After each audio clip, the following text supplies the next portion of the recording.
Hey, it's your host, Mark Santiago, and I'm excited to introduce you to the next level of this podcast, Empowered AF 2.0. 2.0. In this next stage of Empowered AF, we're going to dive deeper into what it means to be an empowered man in his most advanced form. I'm talking healthy communication, healthy lifestyle, both physically and emotionally, and evolving into the man you've always wanted to be. So stick around and join me in this episode of Empowered AF 2.0. All right. We are live in our Facebook group, and we are live in the Empowered Man AF 2.0, Empowered AF 2.0 podcast. I've got my big homie, Sam Davis, with me from Houston, right? Houston, Texas. Where are you from? Yes, sir. Houston, Texas. It's been fun getting to know this guy. He's been a client of ours for, I don't even know, 6 months, 7 months, something like that. And we've gotten to be a part of two Empowered Man events. And so I always love it when I can bring a guy on that I've actually met face to face, that actually have some sort of conversation. Not only if I had face to face conversations with this guy, but I've had some whiskey with this guy. I've sat across. We've been at dance floors together. We have history now, and I've seen this guy put out a few potential fights just like that. Just like your friend. It's like when you have that guy that's like 6'4" with you, everybody just is like, okay, we don't need to mess with these guys. But dude, thank you for being here. I appreciate you showing up.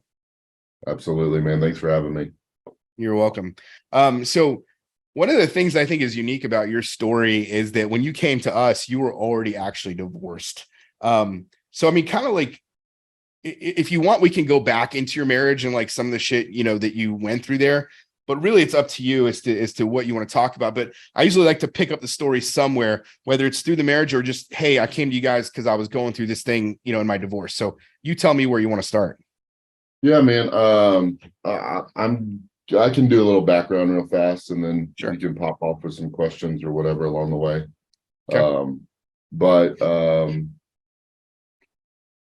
I was with my wife for 17 years. And through that time, I traveled a lot for business. And of course, I'm only going to talk about my side because I can't speak for her. Yeah. I traveled a lot for business, and I was gone a lot. I was probably gone 60 to 75% of the year. And then we had kids. That definitely put more stress on the marriage after we had children, because she was doing everything on her own basically when I was gone. And then I would, come back and try to help, but I was probably more of a hindrance than a help because I tried to be controlling, because it was my family. It was, I wanted things to be done this way, but yet she was doing it, she was doing it. And I just, had my own vision, and I was too blocked by that to understand and to see her for what she has done and all those things. So it's kind of like you basically were in a place where you're traveling, you're doing all these things. You come home and basically start dictating orders again. And it's exactly. Yeah. And like I'm a business owner. I have a couple companies, and my thing is putting out fires, or my thing is solving issues. Like that's what I do all day. And I tried to do that at home, but it wasn't necessary at home, and that led to the end of my marriage, because I tried to control that too much. And in return of her being lonely, it also caused her to be unhappy. And so because of those two things, she decided to do it on her own. Yeah. What's kind of interesting about that is that, and I know this from a business owner standpoint as well. And I know we've got a lot of business owners that listen to the podcast, in the Facebook group, et cetera, YouTube, all that shit. And one of the hardest things is, how do you go from working a 40-hour work or 60-hour work week in most of our cases, or 70-hour work week in our cases, and you have all these direct reports, and you're like, okay, I need this report from you. I need to understand what's happening here in this division, blah, blah, blah. And then you come home and you basically treat your wife like a direct report versus a partner. That's right. And whereas a partner, it would be completely different. It'd be like, hey, what support do you need from me? And hey, let's make this decision together.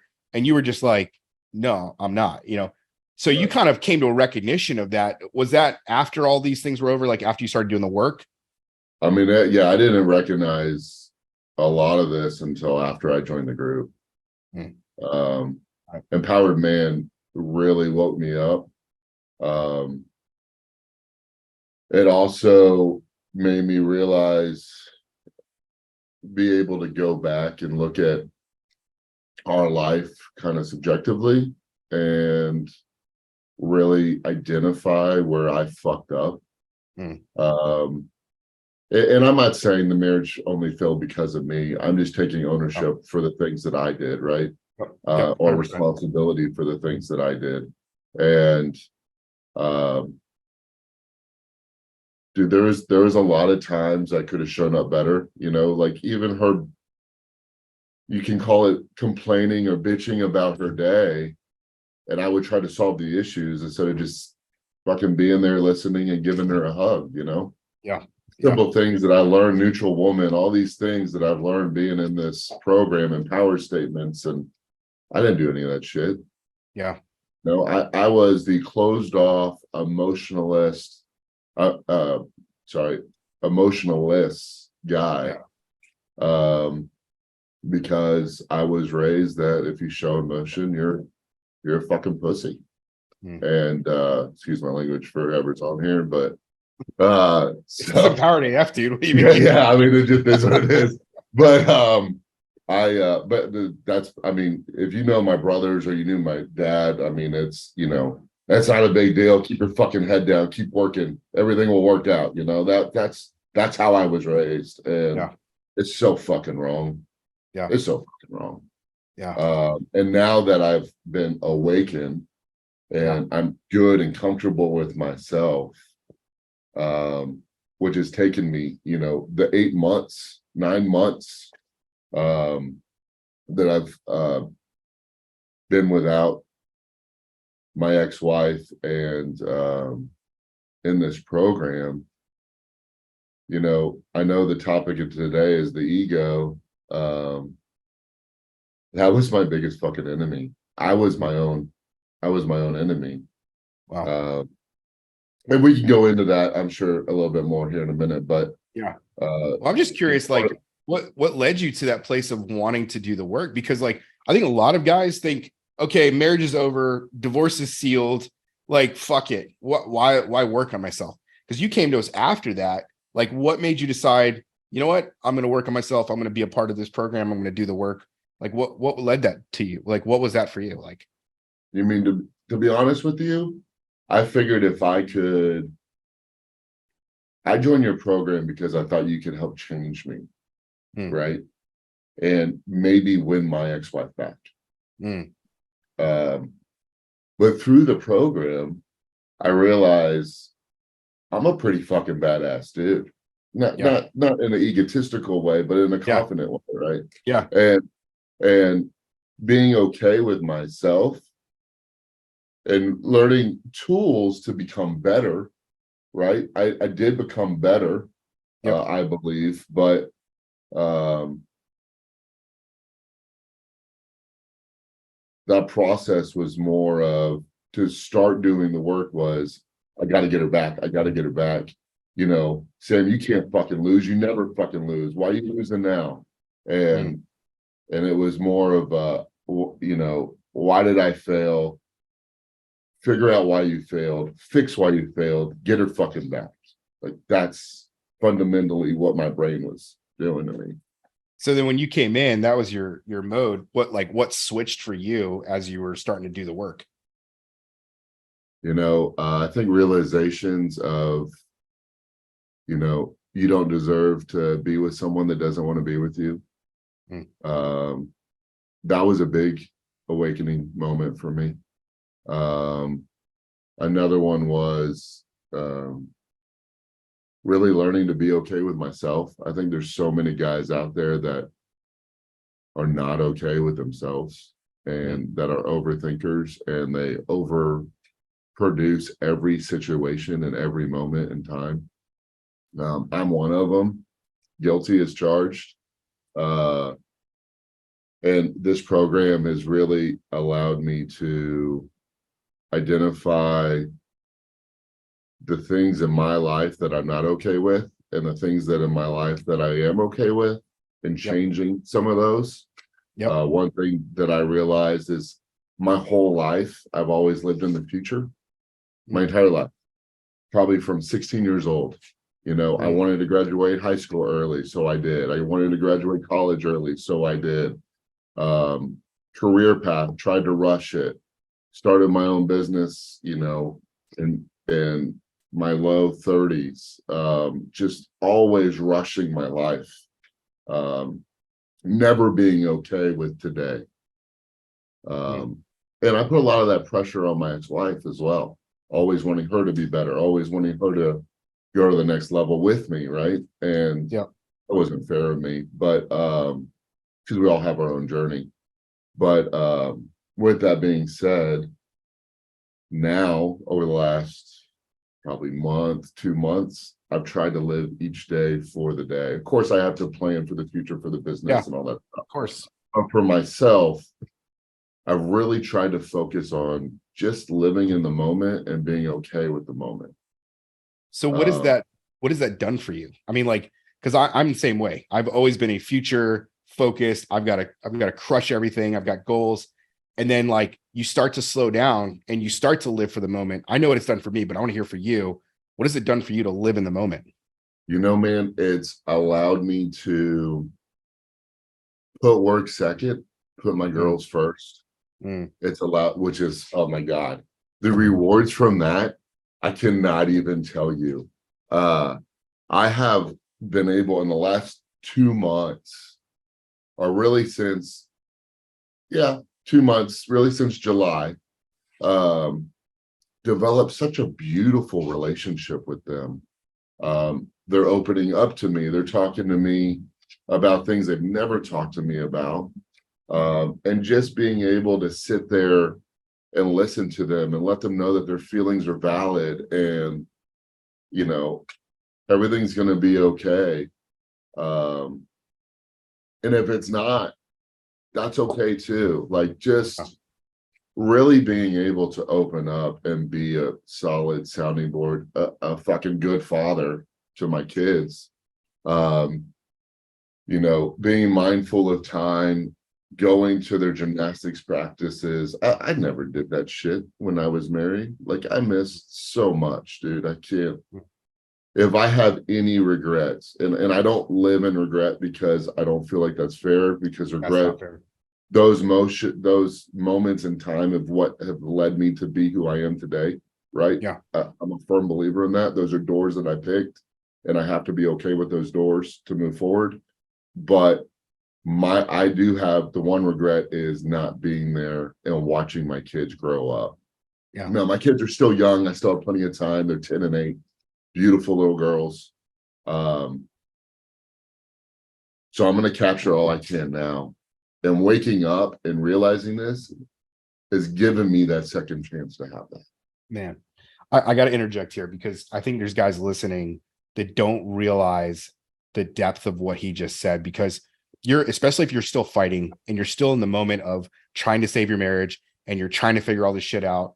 What this guy is literally saying was that instead of being so afraid of the future, he decided to just live in the present.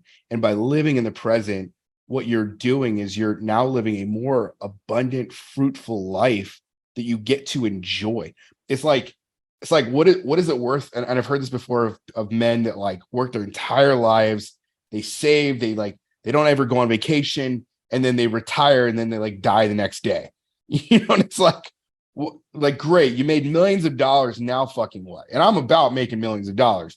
But at the end of the day, I also want to enjoy my kids and I want to enjoy my wife and I want to enjoy those things. So you weren't doing that and now you are.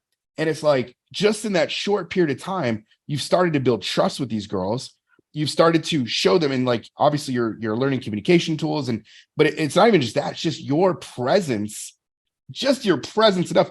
Even if you didn't have those things, you just slowing down and being present with them has built trust. And then you take on top of it the fact that you've learned how to communicate better and you've learned, power statements and things like that, and be a better listener and being more aware, because that's your own emotional intelligence, right? You've come in and you've like you were already a cerebral, intelligent guy, and I think you were already emotionally intelligent. But what we had to do was like make you even more aware. And as you've done that, it's like it's opened your mind up. I still remember, when you were talking to my wife about, your marriage and like the eye-opening, like, oh my God, like I didn't even realize those are the things I did. Mhm. So let's Yeah, talk Amy about, helped me out a lot, man. She really did. yeah. And if you I'll haven't caught, we always did be a, grateful for that. yeah, she loves being a part of it when we can get together. We just try not to be that couple, we're like, this Yeah. isn't a marriage thing. This is a men's thing, but man, she has some great insights. Anyways, I want to talk about this ego thing because I know this was something that came out over the last event for you. So context, I guess just tell me how much you want to share in terms of this, but we talked about your ego and what role it played. So I mean, kind of start from there. Like, what role did ego play for you in the context of marriage and even after the marriage? So during the marriage, it blocked me from seeing what I was doing, right? It blocked me from seeing that I wasn't being a good partner. I was being basically a fucking roommate Mm. with kids. And it allowed me to put my life over everything else. And completely understand why she said she feels like she's second and the business is first. The business, to be honest, it probably was. I loved her more than the business, right? I loved my kids more than the business, but I lied to myself and said I was doing this for her. Yeah. That's bullshit. I was doing it for myself. And I put my own wants and needs in front of everything else. And that's 100% my ego. You know, being a failure and striving for acceptance and not from anybody. I don't give a shit about that, but striving from acceptance from who I deem to be successful people, like my father. Big one is my father. In this last event, we dealt with father wounds and all that stuff, which has really allowed me to, go to the next level. But I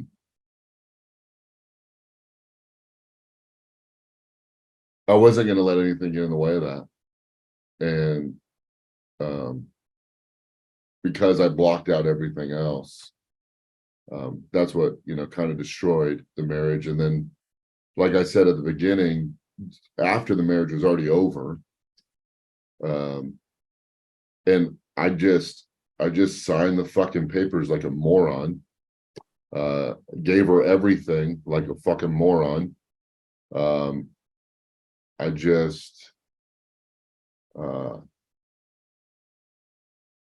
when I woke up, I wasn't good with my decision. And my ego is like, you got to get it back. You got to get it back. You got to get it back. You can't, this isn't how we're going to lose. This isn't how this is supposed to go. Like, you fucking love this woman. Why'd you just let her go? But at that point, it was too late, right? Yeah. It was already done.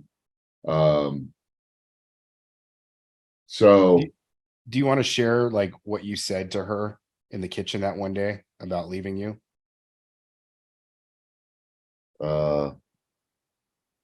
When you talked about this was what you and I had a conversation on the porch, and we were talking about that sort of moment of, when she wanted to leave you, and you had a position in that, and what was your response to her, and how ego really showed up in that place. Oh, yeah. I mean, I was kind of a dick. Kind of. Kind of. I was really a dick.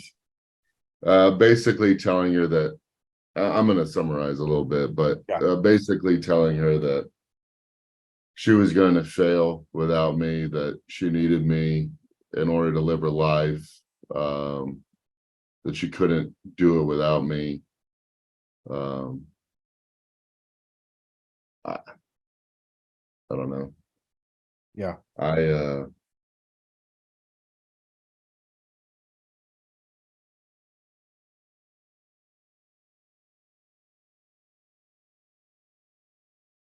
I also gave her shit for ripping our family apart Yeah. and taking my kids from me.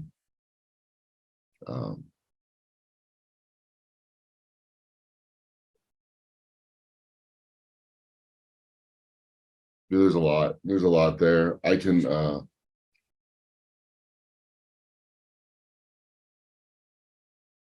that moment in time, I wasn't really thinking clearly. No. I was angry. I was caught off guard. I was pissed off. And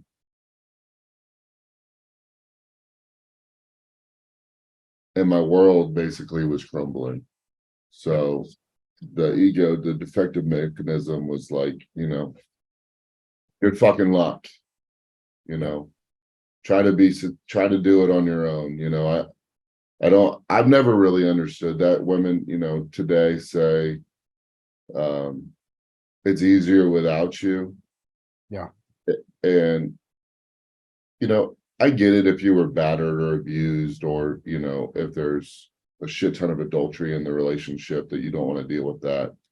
Yeah. And that's abused emotionally or physically. Yep. But to sit there and say it's easier without a spouse, it's never easier. But if the spouse isn't open, right? If the spouse isn't open and is working together as a partner, true partner, I can understand why they think it's easier without them. Yeah. So you had this really defining moment, and I can hear and see the sort of grief that you still have over that moment. a little bit, yeah. Yeah, and that's okay. Like, it comes in waves. We know that. But here's the thing, is that this is fast forwarding now, and you're in a different spot, in a different place. What do you feel like you've been able to do to, we all have ego at different levels, but specifically for this area of ego for you, how did you kill that? How did you overcome it? How did you shift back to this place of letting go, if you will? Because you've kind of, not that you've fully moved on, but in a sense, you've done a lot of the moving on work. Well, one, they say if you truly love someone, sometimes you have to let them go. Yeah. Right? Love is a fleeting emotion, and it comes and goes. It is what it is. And that's why they're married, especially people that have successful marriages and live a very long time. I've had a lot of conversations with older people before and after my divorce, and everyone has said basically the same thing, that you're going to fall in and out of love with that person multiple times throughout your marriage. It's just natural. Yeah.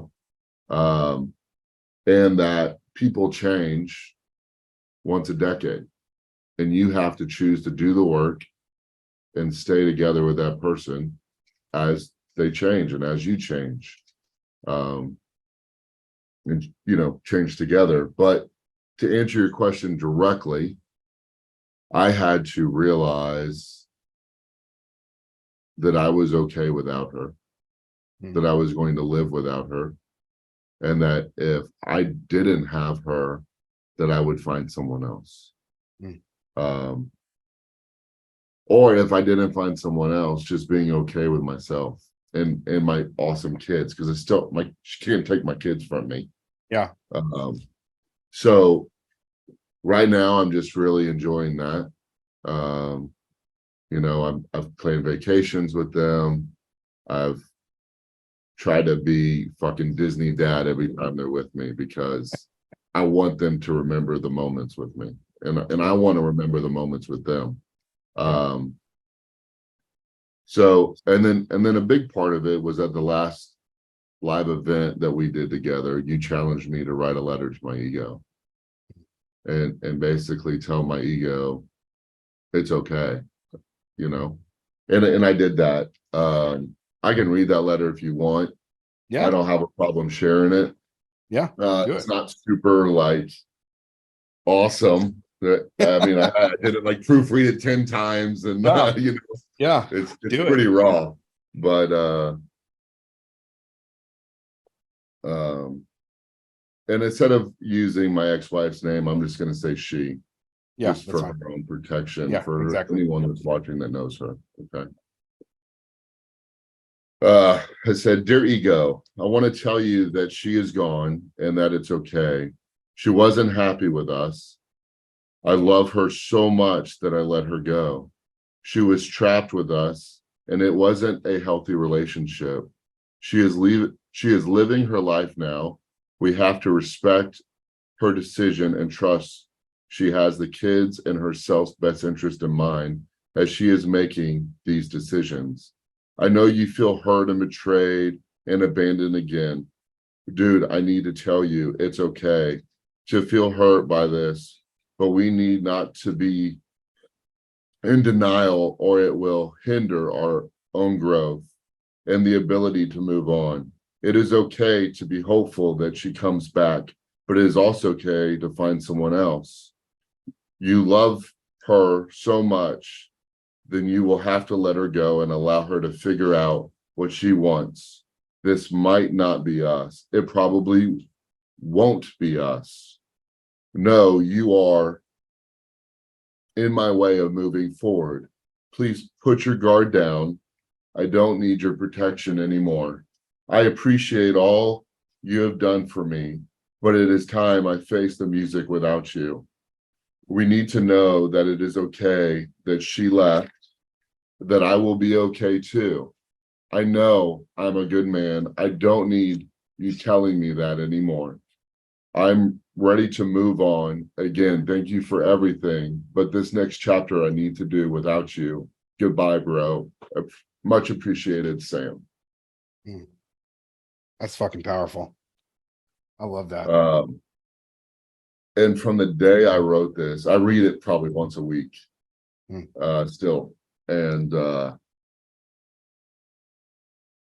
it's awesome. I think one of the best things that I've done is I write letters. I don't journal. I write letters, and a lot of letters to her. Like this whole fucking thing, it's letters to her. And it's just how I feel. And some of it's mad, some of it's happy, some of it's remembering our awesome moments together. Yep. And just allowing myself to feel that, allowing myself to move forward, allowing myself to find my own closure without her acceptance of me trying to say, this is how I feel, this is what it is, and I need you to hear this, I need you to be okay with this. I mean, I still have moments of weakness. Like the other day, you know, I sent her a text message and I said, you pushed away the only person that has unconditional love for you. I'm around when you're ready. You know, that was so fucking unnecessary. Yeah. It was a moment of weakness. Yeah. But I'm getting better. I don't text her nearly as much. I don't write her nearly as much. I started to fucking date a couple of weeks ago. That's awkward. Being married for 17 years and now fucking dating. That's weird. It is weird. But it is what it is. Yeah. But I wanted to make sure to be good with myself before I did that. Oh yeah. Because me going into a relationship with someone else before I was pure for myself is only going to ruin good people. Yep. And I wasn't okay ruining good people. I wasn't okay putting my own needs and lust before their feelings and the cost that it and the effects that it would have on them. Right. Yep. So, well, man, I really appreciate you being vulnerable today and sharing all of that you did. I hope you guys listening in go back and play that video again, or the letter, hear what his heart is. Again, Sam's not proclaiming perfection by any means. This is what it looks like to be a work in progress. This is what it looks like to be vulnerable. And this is what it looks like to overcome. This is what it looks like to become empowered. And it doesn't matter the situation. It doesn't matter where you are at in this spectrum of pre-divorce, after divorce, in the middle of a divorce. The fact is every man needs to do the work so that he can have freedom, so that he can have his kids at a highest level possible of love and affection and admiration. Because shit, I can only imagine, you know, if you didn't make those changes, those girls don't have that relationship with you, what that does to them as they grow up, and what kind of future relationships do they end up in because their dad was a distant dad, not a Disney dad. Right. And so I'm just super thankful that you chose, and I say that literally, I'm thankful that you chose that, because that's 2 less little girls that are going to have the same issues that every other fucking girl, it seems like, has these days. So the last thing I want to say before we sign off is my goal, and I already have these talks at a very like the low level with my children, but my goal is that my children are able to break the pattern, right? Me and Ivy come from divorced families. You know, people that come from divorced families are more likely to be divorced. Yep. It's just a statistic. It is what it is. So I'm a fucking statistic. Yeah. Yay. but I want them to break the fucking trend. They need, and teaching them, you know, a lot of guys, a lot of fathers don't teach their girls how to respect a man, how to be a wife, how to live a good, solid life. And I'm not fucking doing that, man. I'm stepping up. I'm going to be the one that makes the fucking difference in my kids' lives. I'm going to teach them how to be a wife, what a man needs, what a guy is looking for, but at the same time, allowing herself to have her own respect and to honor her respect for herself, be happy with herself. And if she can live with herself, be happy with herself, she has a more of a chance of having a successful relationship. And I'm not saying if you treat her like shit, obviously I'm going to get her out of that situation 100%, 10 times over. Yeah. But if she finds someone that's decent one day and she's happy with herself and she can respect her husband and love her husband, man, the sky's the limit for them in their relationship. Yep. So exactly. That's what I'm going to try to teach my kids. I love it, man. I love it. Well, dude, thank you again. I appreciate you copping on and being open and taking some time out of your busy day to meet with us. Guys, if you're listening in, this is the level of work we do in Empowered Man. This isn't just some save your marriage shit, some manipulate women to come back to the marriage. This is fucking empowerment. This is what it looks like. It's raw. It's fucking real. It hurts like hell, but damn, the fruit of it is amazing. And we're seeing that in our brother here, Sam. So if you're still on that fence and you're like, oh, gosh, these Empowered Man guys, I keep hearing these podcasts. This is what it looks like to become empowered. And if you're ready for that kind of work, empoweredman.co/book. You want to hang out, talk with us. We'll invite you to our events. We'll invite you to be a part of our community. And it's not just a community. It's a fucking brotherhood. These are guys that are together all the time, getting each other's phone numbers, not just keeping them accountable from like the bad shit and sin and all this other stuff. It's about, hey, dude, are you believing the lies? Or are you believing the truth about you? Because that's what this is about. This is about truth and setting people free. And that's what we do. So if you're that guy, empoweredman.co/book. If not, well, I'll see you in the next podcast. Have a good one. Hey, thanks again for joining us on this episode of Empowered AF 2.0. If you're new here, thanks for checking out this episode. And I encourage you to take a visit back to the first episodes in this podcast. Look, we have over 50 episodes on the foundations of how to be an empowered man. I'm talking about in your relationship with your wife, your kids, your work, your boss, whoever and whomever. And I highly suggest you take some time to listen and gain some insight and knowledge from those episodes. And hey, if you want to connect with me deeper, be sure to check out the Empowered Man group. That's empoweredman.co/group. empoweredman.co/group for latest information and to join our group of other men who are wanting to be empowered just like you. Until then, this is Mark signing off, Empowered AF 2.0.